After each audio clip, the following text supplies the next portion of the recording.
Good afternoon and welcome back to our continuing coverage of Tropical Storm Elsa. As you can see, we have a new face joining us. We will get to meteorologist Jamie Martin here in just a moment, but a bit of breaking news. Tropical Storm Elsa has made landfall over Taylor County, Florida, near the town of Steinhatchee. That occurred about 45 or so minutes ago. And what we want to do first is take you to a weather stem camera. And this camera is near Horseshoe Beach. Now, if you were with us for our live streams earlier this morning, you saw the beach, seemingly. Not so much anymore. This is the power of Mother Nature on full display here, with storm surge of several feet along the western coastline of Florida and up and into the Gulf Coast of Florida, between 3 and 5 feet. So a really powerful image to see, courtesy of our partners at WeatherStem there on the Horseshoe Beach.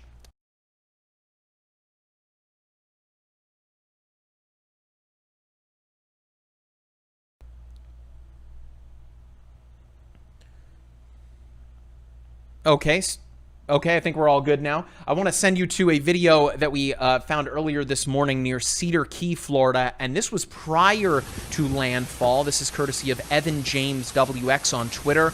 I mean, again, a tropical storm. That is what Elsa made landfall as. It was at one point a Category 1 hurricane yesterday and into this morning. But Elsa seemingly couldn't make up its mind as to what it wanted to be, but still packing with it 60 to 65 mile per hour winds. And you can see in this video here, that street sign, really trying to hold on here as those sheets of rain whip across the street there. I mean, good thing that people were certainly listening and not being out during this, even though it is just a tropical storm. Some people may think that and go, it's no big deal, especially when you see all those Florida memes out there. The Floridians are just built a little different. But speaking of Floridians that are built different, we've got meteorologist Jamie Martin in this afternoon, a lover of all good lame Disney puns. Jamie, Tropical Storm Elsa, even though it has made landfall, it just doesn't want to let go just yet. Yeah, not just yet, Mike. Exactly. We are talking about the what was a hurricane for a while, then became a tropical storm, that became a hurricane again for a short while. Good thing is, it's just tropical storm, as you mentioned now, and that is great news, especially when you're talking about the Big Bend and you're talking about that storm surge in that general location, because they really get hit hard because all that water basically comes in there, and from about Panama City on, St. George's Island area also, basically everything just kind of settles right down in here. It has nowhere to go, and so it just basically piles up until, of course, the storm system moves its way out. Then everything drains back into the regular part of the Gulf of Mexico. So that's why we're seeing such a big problem out there along the Big Bend, all the way from Cedar Key, again, Deacle Beach also, Horseshoe Beach, and that could be a big problem also. Alligator Point is going to see some problems also from that surge itself. So again, lots going on right now. Let's get and take a look at that app. I do want to show you what's going on. You do tons of things with this, and you can really stay informed, and you can look back on things too to see what's going on. I'm going to show you that in just a second. First, let me take you a little bit closer right now, show you what's going on. We're looking at a couple of different things here with the app. We're looking at the winds that are wrapping around, again, that counterclockwise flow as it moves its way northward here into the parts of the panhandle up here of Florida. Let me go ahead and take that wind out of there right now. I just want to kind of take things out and kind of maneuver things around so they become a little bit easier for you guys to see. So let me just take that out for right now. I do want to show you a couple of different things. I'm going to take even out the thunderstorms and all the rain wrapping around right now, some of those feeder bands, because I do want to show you what's going on as far as some of these blue areas. That's the areas that are seeing the problems, of course, and they're all be looking at the present time, all of those problems with power outages. And again, we're not talking about a very hugely populated area that it's going through right now. Not saying these people are not important. Please never say that to these people. They are very proud people up there, that's for sure. And I even worked in Gainesville, so basically all these people were part of my viewing area way back when. Basically, I learned a lot about Cedar Key, a lot about Deacle Point and all those, Deacle Beach and all those places. Dixie County right now, again, we're looking at about 440 people affected by that. Again, these are homes, not just individual people, so about 440 homes. Once you get over towards the actual center of circulation around Taylor Beach, Taylor County, should I say, we're looking at about a little over 100, almost 150 houses affected there. So again, this is something that bears watching because this will tell you what's going on as far as the power outages. That becomes one of the biggest problems when you have tropical systems moving through. The big problem is that you do have trees down, you have tree limbs down, knocking out power. You got to be extremely careful in that case. Don't go out there and try to return the restore the power to your own place. Let the professionals do it, that's for sure. Now let me go ahead and put some of the things back on here, and I'm going to put back on right now some of those thunderstorms, some of those bands that are working their way through right now, again moving their way up towards the rest of Taylor County, eventually moving up towards the area right here on the Florida-Georgia line, and that's going to continue to push its way generally off towards the north and the northeast. What's the very latest right now? We have a couple of things going on in Taylor County. As I click down on that, as you can see, it's one of our premium features. You can pull up the exact things going on right now at about 60 mile per hour winds right now. Again, dropping quickly. We're going to see this wind speed dropping very, very quickly as we work our way through at least the next maybe half day, about 12 hours or so. It's really going to start to drop right now. And again, we're going to continue to watch this very carefully as it moves its way through. Let me go ahead and show you what we have going on right now as far as where this could possibly be going right now. And that's going to be off to the north there. As you can see, the actual center of circulation will be moving its way through parts of Georgia. So again, just off to the south of Augusta, and eventually moving its way through Columbia, and eventually right here in between, just about outside of Savannah, but on the interior parts here of the sections of North and South Carolina, and eventually very quickly moving its way all the way back here through Washington, D.C., through Richmond, through Raleigh, and again, Columbia. So again, it's going to be going through some pretty populated areas, including over towards Charlotte. That's going to be dealing with some of those outer bands too. Raleigh's going to be getting hit pretty hard. Even over towards Myrtle Beach, you can pick up, in fact, here, let me come in a little closer here. You can even see some of those showers that are beginning to pop up right now from about Wilmington all the way back up towards Jacksonville, North Carolina. And again, this is just the beginning of some of those pockets of heavier rain that are going to be passing through that area. So again, you can track with us all the way down here to just moving now into Taylor County and eventually moving its way off to the north of there. It's going to be moving through Madison County and then heading into parts of Georgia after that. So again, there's a lot going on as far as that storm is concerned, and that's going to be the big problem for a lot of folks up there. So you're going to be dealing with some flooding, dealing with some gusty winds, not as gusty as the folks over towards Tampa, over towards Sarasota, Clearwater, Dunedin area saw during the overnight hours. A lot better than that. However, it's going to be pretty thick all the way through there. So again, there's the big band going through. Let me go ahead and take that back in there and show you some of those watches and warnings again. Let me put those back on right now. That's the weather outline. I do want to show you some of the other things that we do have going on here. Again, besides of that, we have all these different, you can see right down on here, all the different choices that you have here. You can look up photos, you can look up road weather, you can look up fronts, things like that. So you can even look up fronts. In fact, the fronts themselves basically are part of why this system is beginning to move. I'll bring this out just a little bit, and basically there's a front that's beginning to move its way a little bit closer towards the Central Plains. We have this big area of low pressure, this mid to upper level low here, that's been moving its way over towards parts of Texas, and that's one of the reasons why we're seeing that northward movement right now with what's left of Elsa as it continues to diminish gradually. It's eventually going to get picked up by this big ridge of high pressure that's out here, out in the Atlantic, so it's going to start to make that movement off towards the northeast. So, Mike, it really is pretty classic as far as the storm itself is concerned. It really just hung tight all the way as it went through that western section there of that ridge of high pressure, and now it's going to make that turn. So a lot of folks that are not just in Florida, we've been talking about it a lot the last couple of days, and over the weekend I talked all about that because that was where it was going to hit first. Now we've got a lot of folks in Georgia, we've got a lot of folks in the Carolinas, D.C., all those people, they've got to get their lives going. You know, they have to keep going, especially in D.C., and that's going to be a problem over the next couple of days. I know you have a lot of information as far as that goes also.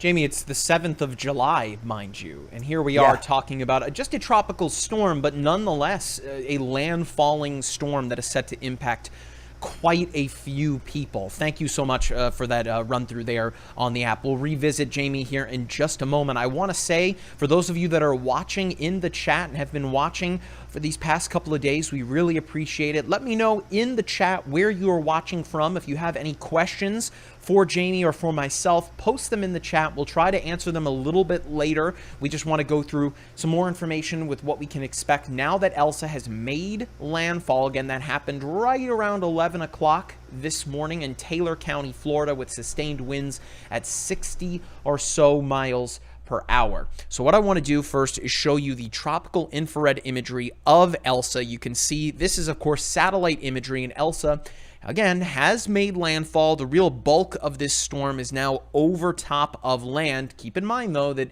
these are big engines of heat, right? They want to be over water. They do not want to be over land. So as you saw just before, what Jamie showed you, the official cone from the NHC, it's trying to spin out toward the water. It may not necessarily do that until it works its way back up toward the Delmarva Peninsula, but boy, is it going to hug the coastline, and with it bring some messy conditions for pretty much everyone within its path, despite remaining over land almost the entire way up there. So let's advance here and take a look at the live satellite, or the live sweeping radar. And what I want to do here is actually show you a loop from the past couple of hours, and you'll be able to see the landfall. So let me put that into motion here, and we should be able to see that. So right there, let me get that loop in for you. Let me grab my pointer tool as well so you guys can see. Right here is where Elsa made landfall. So you can kind of see somewhat of the center of circulation there, and there it goes, making landfall. And I'm sure you're thinking, well, wait a minute, it doesn't have an eye. It doesn't necessarily have to have one in order to make landfall. We typically see that when a storm becomes rather strong. Elsa, almost the whole way toward Florida, has been kind of a mess. It did strengthen a little bit yesterday. Of course, it weakened since it made landfall back to a tropical storm, but it's neat in the sense where you see the massive shield of precipitation is here on the eastern side of the storm, whereas the western side is pretty empty. And that's what we saw yesterday from the hurricane hunters as well, as they flew through the storm. You want to talk about the best seat in the house. I mean, those folks have it, flying into each and every tropical storm, depression, and hurricane. But let's keep advancing here. As Jamie touched on here, when you see the path, that is what is perhaps most troubling, being that it is going to go over some largely populated areas, including Savannah, Georgia, near Charleston, South Carolina, Charlotte, North Carolina, all the way through Norfolk, Virginia, into the Delmarva Peninsula, near Philadelphia, New York City, Boston, Providence, Rhode Island. So even though it will be weakened at that point, we're still talking about a lot of rain and wind for those areas, not to mention likely dealing with some storm surge almost all the way up, especially as we work our way through Georgia and South Carolina. These purple boxes that you're seeing here are tropical storm warnings that are in place for the Big Bend of Florida, up and through Georgia, into South Carolina, into Virginia, Maryland, Delaware, and so on. But let's take a look at the official track from the National Hurricane Center. Of course, this is a premium feature in the MyRadar app that you can track for yourself. You'll still be able to see the location of tropical cyclones without it, but with the premium features, as you just saw that Jamie showed you there, you can lay down the path of the storm that is current. It will also show you areas of interest from the National Hurricane Center and give you an idea as to what the meteorologists at the National Hurricane Center are thinking when it comes to issuing hurricane discussions. But let's push this in motion here. Now, by about 8 o'clock this evening, weakening considerably down to about 40 mile per hour winds. And now the National Hurricane Center taking it down to a tropical depression. This is a new update here into tomorrow morning, right around 35 miles per hour as it passes over inland South and North Carolina. Working its way northeast into Thursday evening by about 8 o'clock, expected to see it remaining again as a tropical depression. But there is the possibility there, as you see early Friday morning as it sits right over top of the Big Apple there, that it may once again strengthen to a tropical storm at roughly 40 or so miles per hour. So it will sit right on that threshold of tropical depression and tropical storm, but nonetheless, you're talking about an area of the country that doesn't necessarily do well with storms like this. So it's definitely something to keep in mind if you are maybe vacationing on the Jersey Shore, if you're in Ocean City, Maryland, anywhere near the Delmarva Peninsula, or of course you live in the tri-state area of New York, New Jersey, and Connecticut. Definitely something to watch out for as Elsa works its way northward, bringing with it possibly 40 mile per hour winds and heavy rain to boot. Now, as I mentioned, the storm surge threat is still not over for Florida, still looking at roughly 3 to 5 feet of storm surge. You just earlier saw that Horseshoe Beach camera. In fact, Damien, if you can pull that up one more time for the people that are just joining us here, we're going to look at a camera courtesy of our partners at WeatherStem Earlier this morning when we looked at this camera, well, you could kind of see the land. Not so much anymore. It's mainly just the trees sticking up through the water there. You can see that house on the far left. Hopefully they enacted their tropical weather plan. But nonetheless, you can see that Mother Nature is very fickle, doesn't necessarily care about you, which is rather unfortunate, but it is an unfortunate truth. And the power of water is a very real one. 3 to 5 feet of storm surge expected for folks along the western coastline of Florida, especially up near Horseshoe Beach that you just saw there. Remember, it only takes about a foot of water to stall out a vehicle, about 2 feet of water to wash your car away. So certainly something to remember, that if you do live in one of these coastal areas, turn around. Don't drown. Don't ever try to drive over a flooded roadway, even if your car is lifted and you think you're all cool with your car. Don't do that, because then you have to reach out to emergency services and put their lives at risk. So it's better to just not take a chance at it and just err on the safe side, especially when we're dealing with something like this. Again, you look at the peak storm surge forecast from the National Hurricane Center. Anywhere along that western coastline of Florida, kind of stopping up near Panama City Beach and up near Pensacola. Everywhere else, from South Florida all the way north up to where Elsa made landfall, we're talking 2 to near 5 feet of storm surge. Not to mention, you can also see that area over southeastern Georgia and South Carolina. That includes Hilton Head Island, Savannah, Georgia, 1 to 2 feet of storm surge. So remember, storm surge, that's water that's not necessarily supposed to be there. It's being pushed inland by these winds. So again, if you live in one of these coastal areas, you know how it goes. 1 to 2 feet of storm surge for folks in Georgia and South Carolina. Now what we're going to do is take a look at the HRRR. This is a computer model. It's called the High Resolution Rapid Refresh Model, meaning that we are going to get really good looking data, hourly updated data, in fact, but we can only go out so far with this model. So what we'll do here is we'll advance out a little bit here and take you to right around 5 o'clock. At this point, Elsa is almost entirely over land. You can see some heavy bands of rain stretching from the Cedar Key area where it made landfall to near Jacksonville, Florida, the folks in Duval County. Again, that center of circulation following close to the center of that cone, but that cone is kind of a wide area here. You don't necessarily want to follow that center line. We just put it there so that way you can kind of get an idea as to where that center point is. But anywhere within that cone could see the center of circulation from Elsa. But at this point, pretty much, it's looking like a big rain and wind maker as it works its way northward, trying its hardest to get back over water. But that is why, let me grab my pointer here, when you see those bands coming in off of the water, this is where we're likely to see some thunderstorms firing up. Meteorologist Jamie Martin just earlier showed you that we're already seeing some of those storms kind of firing up out along where those bands are going to be. That's what Elsa is going to try to do here as it continues to work its way northward. And remember, these things rotate counterclockwise. That is why you're getting that storm surge, because of those winds coming in from the southeastern side of the storm. Could also be where we may indeed see some tornadic development as this works its way northward, although that risk is somewhat diminished from where it was earlier this morning. We'll pause it here at early Thursday morning around 4 o'clock. Most people are going to be asleep at this point, but Mother Nature might wake you up early on, especially for the folks that live in coastal South Carolina with heavy rain working its way up the eastern coastline here. By 9 o'clock in the morning, again, look at those bands coming in off the water here. Storm surge as well as the heavier rain, especially in these little pop-up thunderstorms that are going to come in right off of the water.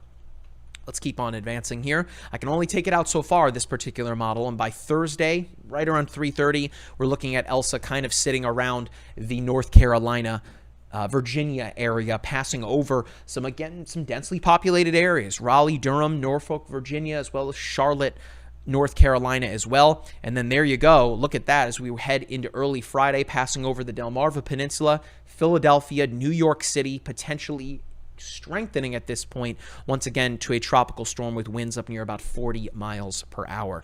The rain potential certainly going to be rather high out of Elsa, as it is again a tropical system. Roughly 5 to 7 inches of rain, most of which will fall here over the next several hours and into tomorrow for the areas near the Florida-Georgia border, 5 to 7 inches of rain. Keep in mind, this is a 72-hour forecast, but most of that's going to be closer to the beginning of that range rather than closer to day 3.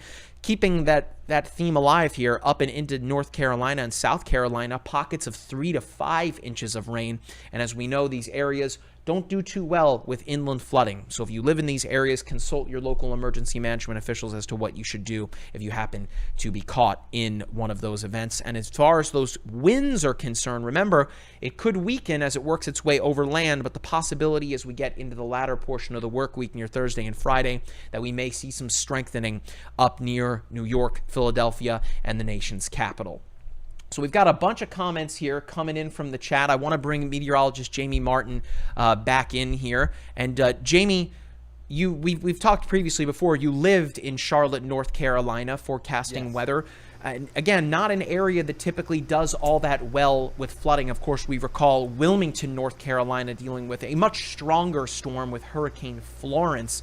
But we're talking about an area of the country that, even though this storm will be weakened at that point, a lot of rain could certainly mean a lot of problems, right? Yeah, absolutely. In fact, Hugo is kind of one of those big ones that actually went right on through there after it, of course, went in the coastal sections of South Carolina years and years ago, back in the late 80s. However, basically, Hugo was one of those ones that came in on the coast, but then just trucked right inland, right over towards Charlotte. Saw a ton of rain, had a lot of problems there, a lot of trees down, things like that. And even though we're not looking at the same general setup, we're still looking at the setup with the rain, as you mentioned, Mike. We are talking about a tremendous amount of rain because basically, as the storms move their way up, in fact, I'll take it a little bit closer here, there's this huge thing called the Atlantic right there. And that is going to basically supply all the water, all the moisture that this storm needs to continue to dump more and more of this very heavy rain. In fact, you could already see that outer band moving its way through Tilton right now up in parts of Georgia, and then it moves its way over towards Savannah. In fact, a pretty batch just moved through Savannah, as you can see, and it continues to push its way through right now. So again, we're looking at Savannah already picking up some of those heavier rain showers, and right now as we continue our way over through a little bit more, in fact, a lot easier for me to see over here because I have those older eyes. So right now, as you can see, beautiful. Look at this Charleston right now. Not beautiful, but good that they're beginning to get it because it's kind of warning everybody up there in Charleston right now. It's warning them saying this is just the beginning of the rain that you are going to start to see here. So make your plans, that is for sure. So again, Charleston all the way back down towards Hilton Head, you're going to continue to see those problems. Edisto Beach also, same situation. You can see it there. And again, we're going to be watching these continue to get a little bit more active. And we were just talking about coming all the way across the inland section here. As you can see, that's going to be all the way back out here into parts of the Carolinas as we continue our way through the next day and a half or so. That's when it's going to be pushing its way through. So as you can see, let me put this out and kind of take this out a little bit because I do want to show you around Atlanta right now, not a big problem. However, the farther north this storm continues to push its way northward, then we're going to continue to see some problems up towards eventually Atlanta. So if you have any kind of travel plans, then we're going to be continuing to see those problems. So basically, that's going to be a huge problem. We do definitely want to see that turn taking place here by that. Let me take care of one thing for you. If I could just get that. There we go. Okay. There we go. Let me put that back in there. Technology. So there we go. Okay, is that all better, guys? I think it is. Okay, basically, yeah. So it's going to be near Augusta. It's going to be over towards Columbia. Oh, there we go. Okay, got to have that going. The red box. Okay, there we go. So from Columbia to Augusta, all the way now towards Dublin. Yeah, in Georgia, you're still going to see these heavy rain showers. Again, these bands are moving their way through at the present time. Myrtle Beach, Wilmington, all the way back up there. Yeah, definitely going to see some problems. So, and the one thing you're going to see is that basically if what's left of Elsa as she moves her way through parts of the Carolinas, if she can hold it together, she's going to be throwing a lot of moisture up into those mountain areas. So the one thing about being around Charlotte was that you've got the Sandhills, you've got the Piedmont, then you've got the foothills, and then you've got the mountains, all in one area. So basically, I was forecasting for 4 different kinds of areas, and that's one of the intricate things that you have to know how to do when you're talking about the Carolinas, and that's exactly the problems they're going to see because it's going to be a different kind of rain up towards Boone, Banner, Elk, that whole area up there, and you're going to see the problems that you're going to see with some problems with flooding there, and then of course you've got the different flooding over here along the sand. So you got the sand, you got the mountains, you've got all that going on, and that's going to be one of the biggest problems here back through parts of the Charlotte area. And again, A lot of folks are keeping track of what's going on. The state of Florida is one thing, and then, of course, you've got the Carolinas, too. So, Mike, what other kind of questions do we have going on? Because I remember there were a lot of great questions, and I was getting questions from people all over the country about that. A lot of times what happens if people have relatives in there, and they're like, are they going to be safe, things like that. So I think that's one of the biggest things that people worry about is, will people be safe? And one of the big things I always told everybody that was going to be here in Florida during all of this, make sure you keep your phone fully charged at all times, because people are going to be calling you to see how you're doing. That's for sure. What a great toss there, Jamie. It's a perfect segue into what I was going to talk about. I've been talking about it all morning long. These mobile power banks. These folks don't pay me anything, but I cannot. I really can't live without this thing, whether I'm traveling or it works great for a hurricane kit to have. Keep in mind that if you are to lose power, you don't have a generator.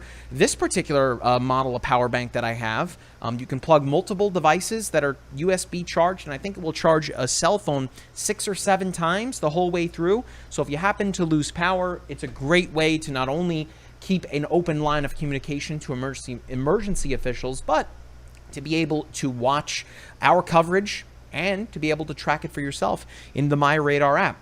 All right, so we have some questions here. I'm going to jump into the chat, and we're going to take a look at what we've got here. So we have some folks that are watching in Florida. Big shout out to Carol. We've got Frederick in Jacksonville. He says that the rain has been off and on. You just wait there, Frederick. That rain will be on as you head into the evening hours. Ramonda in Augusta. What else here? We've got Dale asked, how much rain for Columbia, South Carolina? Well, we just talked about that, or at least Jamie just talked about the rain moving up through South and North Carolina. We have someone else asking about Richmond, Virginia, getting a decent amount of the wind. At that point, remember, Elsa is going to be weakened, almost half of the strength that it has right now, but still a lot of rain, and as well as those pop-up thunderstorms coming along with it there.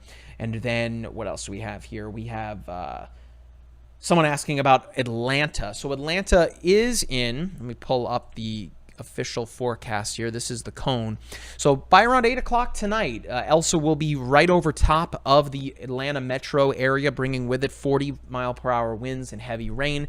So it's definitely something to watch out for as you head into the evening hours. I would advise probably not being out on the roads. We've got another comment here saying we need rain in northwest Arkansas. Well, Elsa not going to be bringing too much rain to Arkansas, but I know that it is raining quite a lot right now in Texas, so hopefully some of that will push its way toward you. Jamie just showed you before that frontal system that's skirting across the southern plains of the United States. So hey, Angel, you might get some rain here sooner rather than later. So I think that's probably going to do it for our live stream here. Of course, Elsa has made landfall earlier today, right around 11 o'clock this morning, over Taylor County, Florida, near Steinhatchee, with about 60-mile-per-hour wind gusts. That's according to the National Hurricane Center. Remember, of course, you can track all of the latest weather information into the MyRadar app, and all things hurricane season you can track in the MyRadar app as well. It's July 7th. Isn't that crazy? And here we are talking about a landfalling system in the United States. Hopefully it will be the last, although odds are that probably will not be the case, especially when you look at the forecast from earlier this season. The expectation is that we will certainly see a couple more named storms, and a couple of them being major, that being Category 3 and above. We haven't even gotten here to that point just yet. But again, July 7th, isn't that crazy? We still have plenty of time to go. I just want to make sure sorry. Oh, you're good. Messing up our mic. I just want to make sure that everything's been, we've gone through everything with the app all the way up through the Mid-Atlantic right now with the watches and warnings. Yes, but we can talk about that here some more. You can see behind the curtain a little bit. You can hear meteorologist Jamie Martin. So Jamie's going to jump back on his set there, and we'll jump back over to Jamie here before we say goodbye. Again, now's your chance. If you have any other questions, get those questions into us. And I think I can hear you now, Jamie. Oh, no worries. Hey, this is the benefit of things being a little looser. Let's toss it back over to Jamie so we can talk about the impacts that are expected along the eastern seaboard. Some new New watches in place from the National Hurricane Center. As we've talked about, the impacts to Florida, direct impacts, are starting to wrap up a little bit as this works its way northward into Georgia. But from there, it looks to kind of hug the coastline all the way northward, and with it, bring some nasty weather. Jamie? Yeah, exactly, Mike. That's why I wanted to get in there, just make sure we reiterate and kind of tell you what's going on, as you mentioned, besides just the state of Florida and maybe the coastal sections of Georgia here. We are talking about the Carolinas all the way back up through the Delmarva Peninsula here. As you can see, moving its way up here, we do have those watches that are in effect, some tropical storm watches in effect once you get up towards Virginia. When you're talking about the Carolinas, you are talking about it changing back over, though, into some warnings and some watches. So again, tropical storm warnings in effect. This tropical storm warning is going to be in effect once you get over towards the Carolinas. So from Savannah all the way back out through Hilton Head, places like that, you already have to worry about that, because we are looking, again, the tropical storm warnings in effect. So I just really wanted to just reiterate just how dangerous a situation it can be. Yes, Elsa is going to be losing its punch as far as the amount of wind speed that it has as it moves its way through. But with all that flooding rain and all that rain being pulled up off of the actual Atlantic here from Jacksonville all the way back up towards Greenville, again, we're going to be seeing some problems there. And that's why they're issuing those tropical storm watches and tropical storm warnings extending all the way from the mid-Atlantic back down to the south. So again, that's going to be some of the biggest problems that we have, that's for sure. And Mike, I'm not sure if you've seen any more new ones up there. Just kind of flipping my way on through here and just kind of checking things out also. Well, there's one of heat. And again, this is the best thing about the app is that you can go through and see all the different things. But again, they're dealing with high heat right now, but it's going to change from high heat to high winds and also very heavy rain. So again, tropical storm watches go into effect here once you get up here towards DC. So let me take that off of there, because we're talking about Washington, D.C. We're talking about this area that is incredibly populated as it is. You've got a ton of people who are trying to continue their holiday week, or maybe they're coming back from finishing up their holiday week and they're heading back up north. I-95 here, going through this area, it's going to be a nightmare. So Richmond, you're going to be dealing with the heavy rain. And yes, you're going to be dealing with some gusty winds. It doesn't take a lot of winds, because we're talking about some thunderstorms here too. And what you're going to be doing is seeing these bands coming through. Not going to be as strong with the winds, not 70 or 75 mile per hour winds, at least widespread, but you could see individual sections coming through with winds easily gusting up 35, 45 miles per hour. That's going to be the big problem. And it's going to go all the way back out here through the DC metro area. So Alexandria, you're probably going to be dealing with some flooding, because this wind is going to be coming around here once again at that counterclockwise spin. As this moves in, it's going to be pulling all this moisture out here towards coming in off the Atlantic, and it's going to be moving its way up right on through into the DC area. So again, this is all going to get backed up. You're going to see some problems out there, and that could definitely cause some problems. So again, lots going on. So I just wanted to make sure that we reiterated the fact that, yes, Florida getting a little bit better and better. You can see right now as I go in with the map here, from Clearwater, Dunedin Beach right now, all the way down towards Bradenton. Again, things are beginning to improve right now. In fact, the water's beginning to recede. So things are gradually getting better for folks in Central Florida. Still got our problems up here. Again, that's in the northern parts here around the Big Bend of Florida. Again, as we continue to see Elsa move its way farther away from us, that will be improving things for the rest of Florida. But then things get worse all the way back again through Georgia, back through South and North Carolina. There's Columbia picking up a couple of showers right now, and then right on here through the mid-Atlantic. But again, this is a forecast track. This is not saying it definitely is going to do this. And right now, if it were to stay more on the northerly path, then you'd start to push that heavy, really heavy rain over towards those parts around the mountains here of North and South Carolina. Asheville, you'd see more problems there. Knoxville, you'd see some problems there also. Right now, it doesn't look like that's going to be the case, but you can already see some of that moisture being pulled up in advance of it. And so again, we're going to be looking at some pretty heavy rain moving its way through that general area. So all the way up to West Virginia, stay tuned. We're going to be dealing with quite a few showers out there, that is for sure. So, you know, on behalf of Mike, you know, I really thank everybody for saying hi, kind of by basically giving us your questions. We want to make sure we get to your questions and make sure everything is going to be safe for you, and that's what we're here for. So we'll be with you all day, and we'll be watching the storm, especially as it moves its way all the way up through parts of the Mid-Atlantic and up towards New England. So as we continue our way through, we're going to be going from me being the expert of Florida, from being born here, to the expert of someone that's from up north. So Mike will be able to kind of help us out with that, that's for sure. I've been up there, I've lived up there for a little while, but definitely have the in-depth knowledge that Mike has. So again, lots of things are going to be happening. We'll make sure we keep you safe, that's for sure. We'll see you back here. Jamie, just as long as, I mean, you saw the heat advisory in place, tropical storm watches, just as long as we don't start to see any winter storm warnings popping up for that area right now, I think the folks will be able to deal with it. I also am it was fun at first. I know as a Disney lover yourself, I'm sure you were loving all of these Elsa memes. We have people in the chat, all capital letters, can you build a snowman? Cannot wait for that to be done. I can't wait for that to be done. That's gotta happen. That's gotta happen. I get it. I mean, I totally understand. I tweeted one myself, but I'm glad that we can put the Elsa memes away. I mean, it's still, as you just talked about, going to impact a large chunk of the eastern coast of the United States. So I'm sure that we have not seen the last of the Elsa memes. And then, of course, if another Elsa named storm happens to pop up, I'm sure they'll pop right back up as well. Thanks a lot for that one, Walt Disney. We appreciate it. But we have people in the chat here, Jamie, asking about Boston. Before we go, let's take a look at the far northeastern quarter of the United States, where it is possible, and at least from the forecast trend from the National Hurricane Center, Elsa is forecast to once again reach tropical storm status at roughly with 40-mile-per-hour winds. So take me through what you're seeing, Jamie, up on the map, and the path on which Elsa may travel as it works its way northward.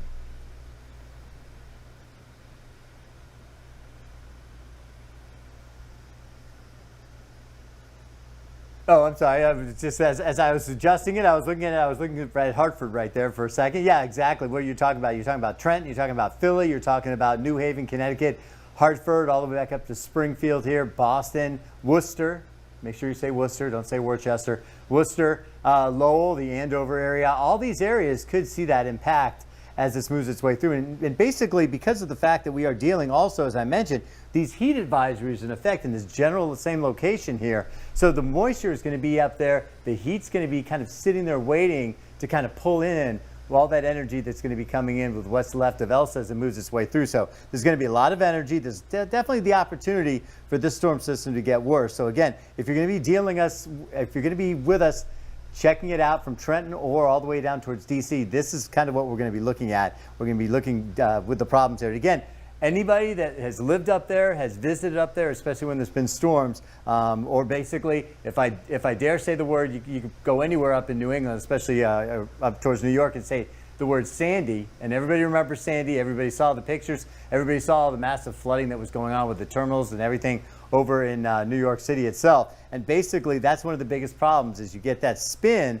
coming in with that counterclockwise spin when a storm system moves its way up, and it's going to start to pull in all of this water here, and then it runs up right up here against Long Island. So you've got Long Island here kind of punching all that water into this general location around Newark too. So this is where we could be seeing some problems from there. So again, we are talking about the problem with the flooding and the amount of rainfall that we're going to see in that general location.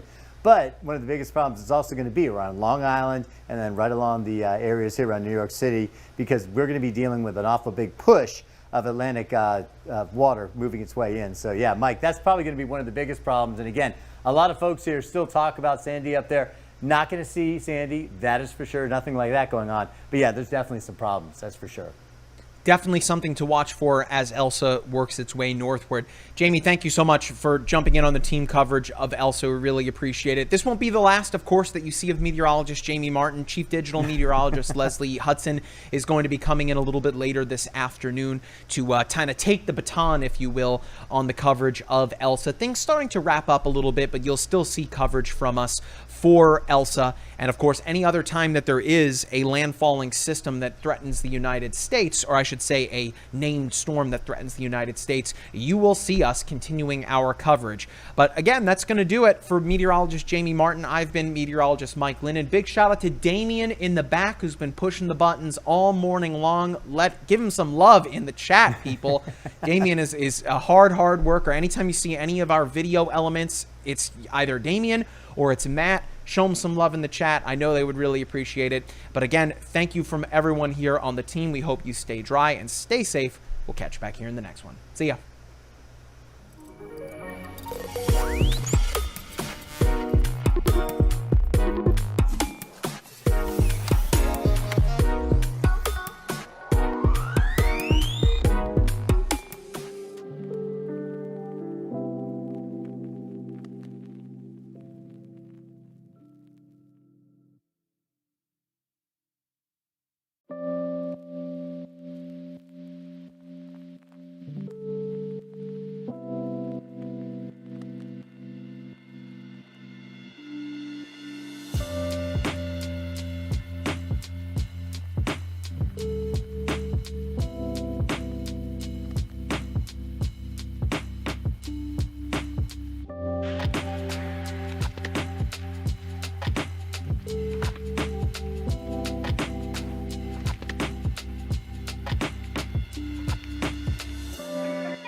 absolutely necessary.